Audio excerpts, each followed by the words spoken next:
อันนี้เพิ่นเอิ้นว่าปลาจอกเด้อพี่น้องปลาจอก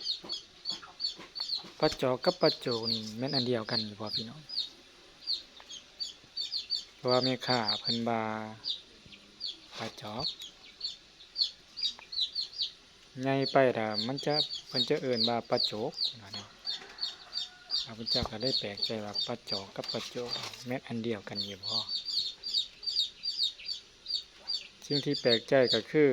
แม่ค้าบอกว่าถ้าใหญ่ไปนี่มันจะเป็นปลาโจก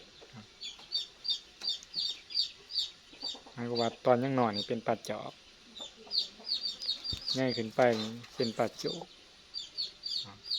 โตเพิ่นก็สิเป็นแบบนี้พี่น้องปลานี่มันเด้อพี่น้องเด้อมันข้าพเจ้าบ่ได้หาเองนี่นะซื้อนำแม่ค้าเนาะว่าบ้านบ่ได้อยู่ใกล้น้ำคลองตัวนี้เป็นปลาน้ำคลองพี่น้องปลาน้ำคลองปลาจอกเด้อพี่น้องเด้อปลาจอกกับปลาโจกนี่แม่นอันเดียวกันอยู่บ่เนาะถ้าพี่น้องเฮามีความเห็นแนวใดก็อย่าลืมคอมเมนต์แสดงความคิดความเห็นนำกันเนาะปลาจอกกับปลาโจกนี่อันเดียวกันหรือเปล่า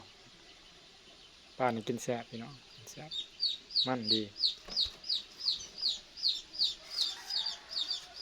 สิเฮ็ดเมนูหยังก็ถือว่าแซ่บปลาจอกกับปลาโจก